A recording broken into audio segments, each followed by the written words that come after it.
Welcome to Mortgage on My Mind, where we take the mystery out of mortgages and make dreams of home ownership a reality. I'm Natalie Salins, a top 1% mortgage broker with 20 years of experience, based right here in sunny Los Angeles.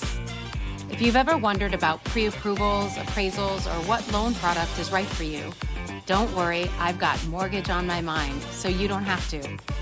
Each week, I'll bring you expert advice, real-life stories, and insider tips to help you navigate California's competitive real estate market with confidence. Whether you're buying your first home, refinancing, or just curious about how it all works, this podcast is for you. So let's talk mortgages, demystify the process, and make your real estate goals a reality. Ready to get started? Let's dive in. Hey, everybody. Welcome to Mortgage on My Mind.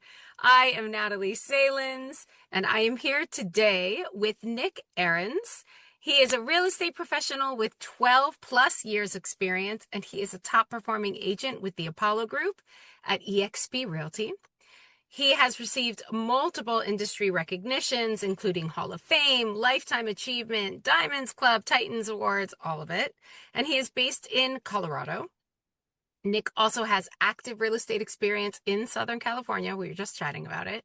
And he is the founder of the North Denver Report, which is a platform focused on local market insights and community coverage. And we'll chat about that a little as well. Hi, Nick. Welcome to the show. Thank you so much for being on and joining me today. Hey, thanks. Yeah, happy to be here. And yeah, I guess it was fun to have to, it's a good thing. And it was fun to have to stop ourselves going, hey, this is good stuff. Let's save it. Just a minute Exactly. ago. Yeah. We were chatting before, everyone, and we were like getting into what we were going to talk about, and we had to stop ourselves. I was like, wait, like, I want to get this recorded. That's what the show's going to be. So yeah, Yeah. exactly. That's when it's worth talking about. So today we are going to chat, which is such an important thing that very rarely do we get the opportunity to speak with to borrowers. Because most of the time people are on the fence, not ready and available to move forward because of this. And it is comparing rent versus owning. And why that is such an important thing to understand and recognize, and not to push you to move forward, but to really take note of why owning means so much more to you in the long run. And why renting is really, I hate to say it, but so much of a waste of money. Yeah, Yeah. it's crazy. Most people don't think about that. Now, I will start with the caveat of I have told people to go and rent many times and then planned with them. And yeah, one of my favorite couple, I met them when they were dating. They bought the house when they were engaged 4 years later.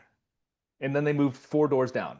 But it was a smart Wow. decision for them to stay renting. So there are a lot of situations like that, but for a lot of people, there's a huge misunderstanding of the financial aspect of renting versus owning. Right. Yeah, I don't know about you, but I would say the most common thing I hear is, hey, I'm saving up for my down payment. I'm saving up for Mm-hmm. that 3% down payment. I'm saving up for that 5% down payment or 10% down payment, whatever that might be.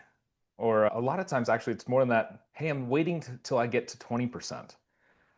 And my first response is always, do you know what that means for you financially? And they Right. go, yeah, I'm renting it $3,000 a month and I'm saving $3,000 a month. And my mortgage is going to be way higher than my rent. I go, okay, you're at step one. Have you gotten to steps two, three, and four? I'm sure you have the same kind of conversation frequently as well. Totally. It's we were saying before that no matter how many flyers I send somebody, so I have an incredible flyer that is a rent versus own flyer that breaks down a 10-year timeline of how much you pay in rent, and if it goes up 3 to 5% every year, how much you pay in mortgage, which never goes up, right?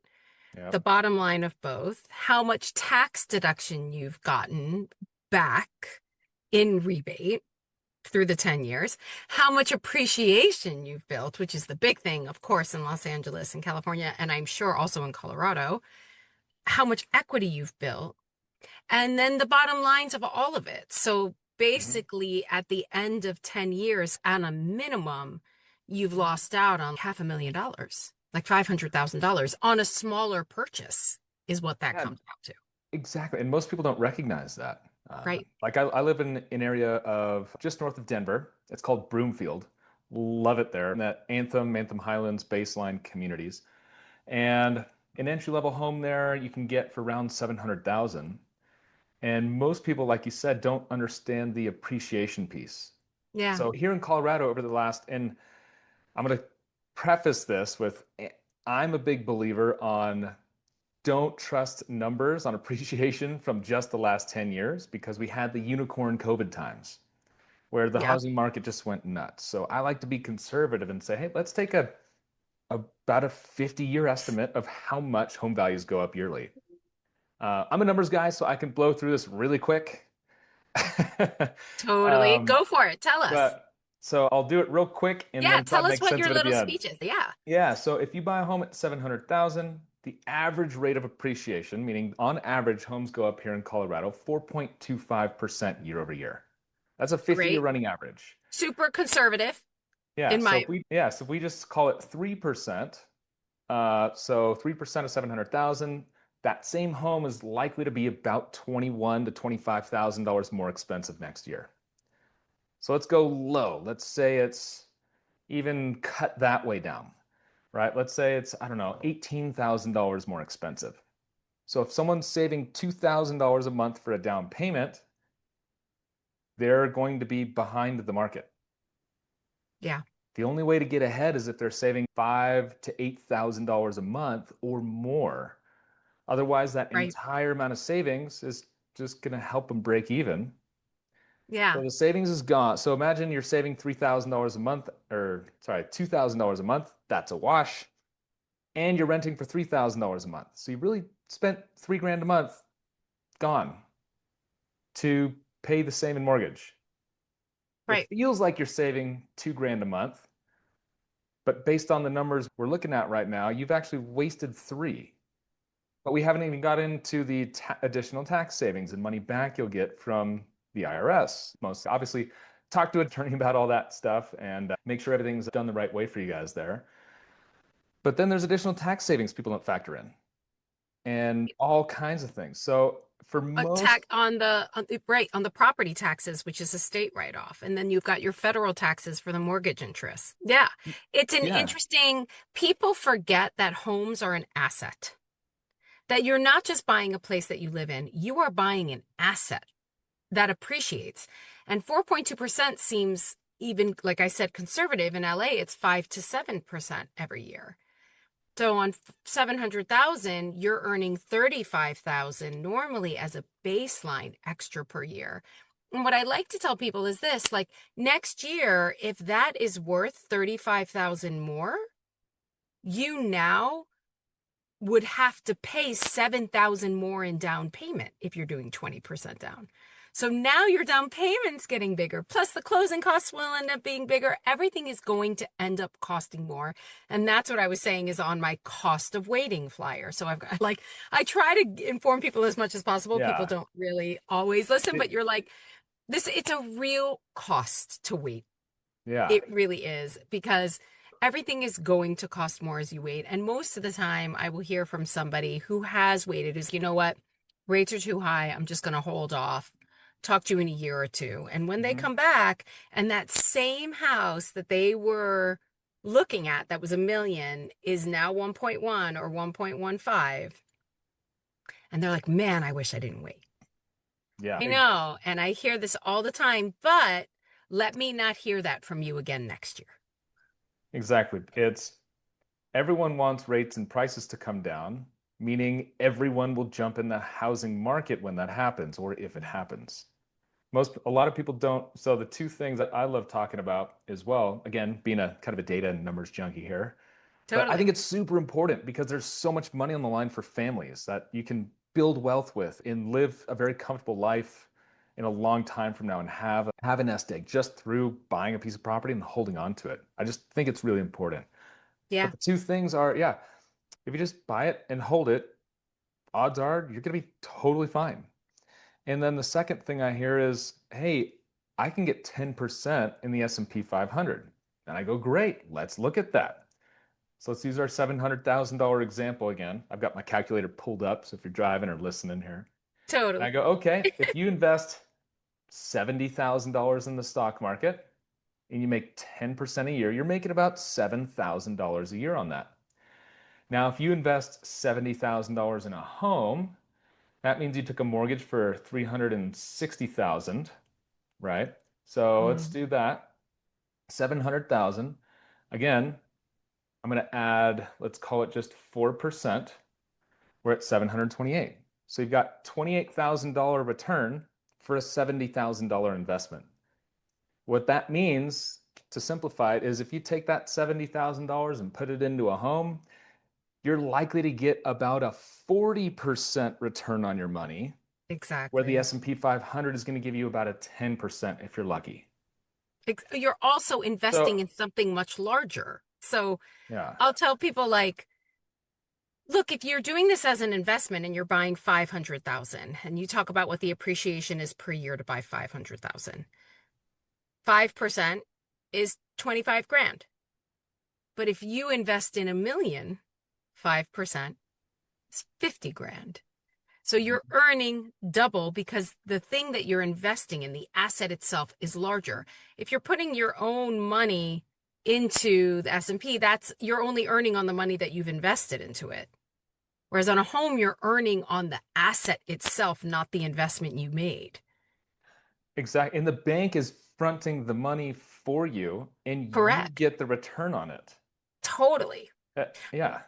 I once had a client who was like really a little wicked, we'll call it. And she was like arguing with me that she's in the low and banks are always in the high. And you guys are making so much money off of me and your fees and blah. And she was like, really? And I was like, let's look at this.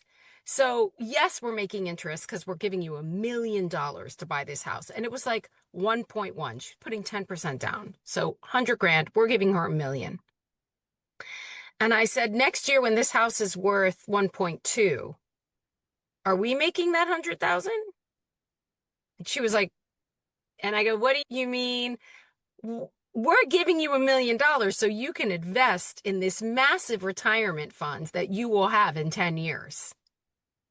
Yep. And we're not making any money. Yes, we're making interest because we're giving you $1 million, of course. But at the time, anyway, I was like, what are we making? 3.5% off this? We can make much more off this if we invest this differently. But we're doing this because we have to, because the government tells us that we need to give to homeowners so that they can build retirement and a home for themselves.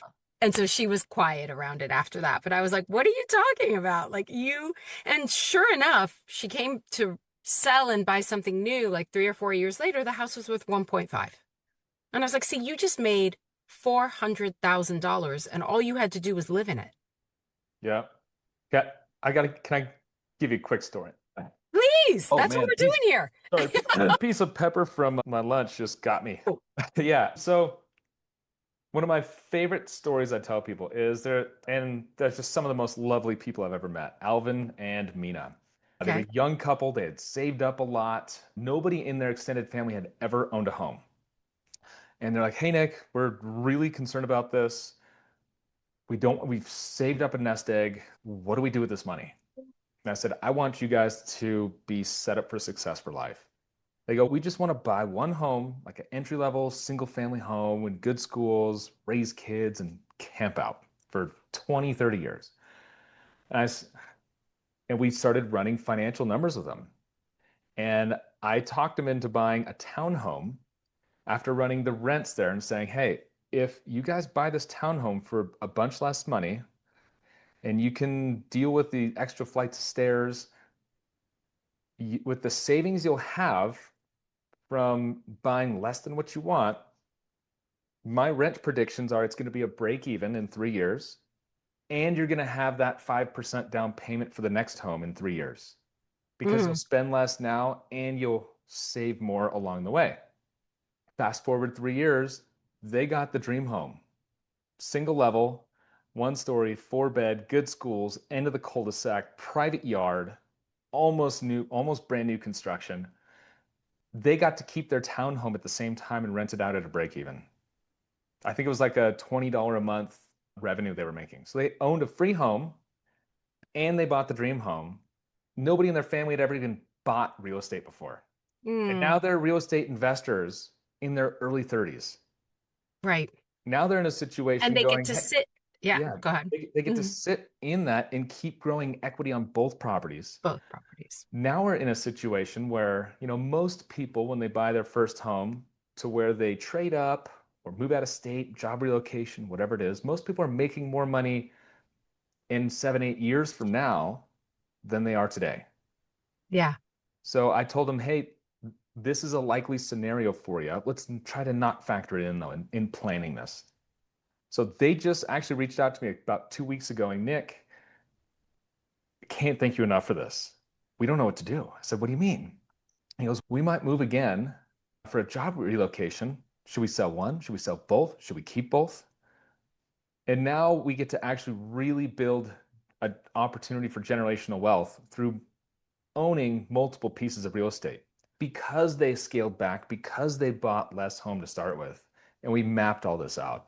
And it's so heartwarming for me to be able to tell these stories and see these kinds of things because most people go, oh, you're a realtor. The higher dollar amount, the more commission you make. I'm like, no, I'm a realtor. The more Hmm. I coach and counsel you the right way and plan things out, you're going to use me again in the future. And Right. that's where I'm going to make my living is helping you now. And then I get to help you again. There is nothing, as cynical as people are or want to believe we're only in it for the money. Yes, we work for money because this is our livelihood and it's what we do for a living. Yeah. But nothing is cooler to me than watching my clients go from their starter when I saw them just get married and then 5 or 6 or 7, they're like, Nat, we have 2 kids now. And you're like, what? Like, Yeah. there is nothing more exciting than them being like, we got to get out of this house and into something bigger and then get them into something bigger. And now, since I've been doing this for 20 plus years, I've seen people then buy a home for their kid for college. I've seen, like, it's so amazing what you get to watch people do and how you get to watch them I have stories where have 3.5% down in the beginning because they want to get in and they understand that real estate is one of the only real ways to make a ton of money by just sitting and living in something. Yeah. And they understand that they want to get in and they have no money and we still figure it out, or I give them a loan for the down payment, and like you get them in that first house and then watch them buy a duplex and buy this and buy that, and then watch them 10 years later have $1 million in equity in something, and watch Yeah. them finally buy a big house and then sell and have all of this money left over in the bank and buy a fourplex I did with somebody. And then like it's it's amazing, and it does take time and it takes patience. And it also takes the right team. Right. I have Totally. seen so many people buy wrong on that first home, and it's such a financial setback. Whereas if you have the right team, you have a actual real estate expert. I always tell people, hey, when you're interviewing who to hire, just ask them this question. Hey, Mr. and Mrs. Agent, have you sold over 100 pieces of property? Real simple. And they'll say, yeah. I mean, this is what I've been doing it a long time. Follow up with this question.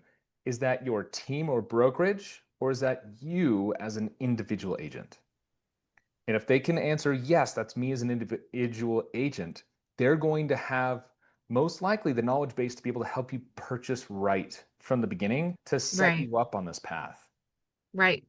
And you're going to have a much better experience all the way through it. Gosh, I've seen people, yeah, just buy with a friend or family member because they felt bad just getting into the business, but they bought wrong and they overpaid, and it can create a lot of financial issues down the road Yeah.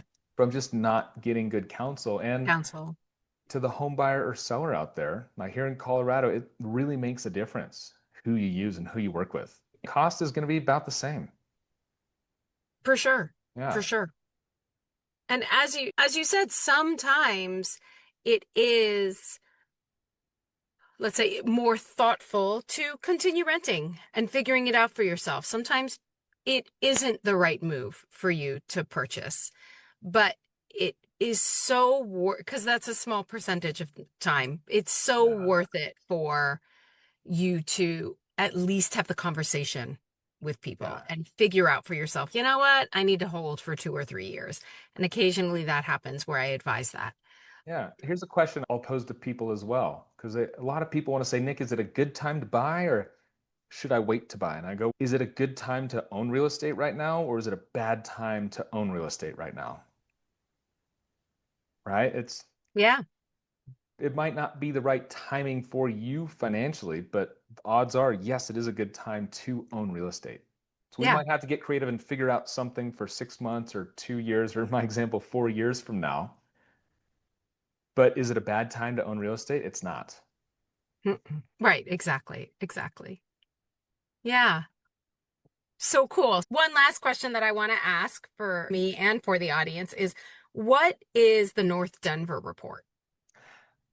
Great question. So the North Denver report it's a lot of things. It's a community guide, it's a market guide, it's a resource for people looking to relocate in different areas, for people looking to buy and sell real estate in different areas in Denver, up north towards Broomfield. Again, the Anthem Highlands, baseline areas, Erie, Boulder, Arvada, you name it. I've got all kinds of resources of demographic data, time on market, depending on price points, average concession amounts. I go through a local deal of the week. I call it deal of the week. I'm trying to keep up deal of the week. It's been a lot recently. Uh, So I might take a week or two off. Sorry about that. But I go through all that stuff and why I think they're the deal of the week. So even if somebody's not going to use me as their real estate broker, sure. watch a bunch of those videos because I will break down why that is a good deal to own, why I like that home for appreciation, for wealth building, for Smart. community, for Smart. the Yeah. surrounding vibe in that neighborhood, those different things. And it's going to help Yeah. you along your home ownership journey. So good. I love that. And that's on your YouTube channel? It's on my YouTube channel and on my website as well. They're both linked back and forth there. Awesome. Such a cool idea. Just for, like we said, to make people more knowledgeable and to educate. I tell Oh, it people does. almost on every call, it's not like anyone taught us how to do this. And it's one of the most important things you can do is purchase a home.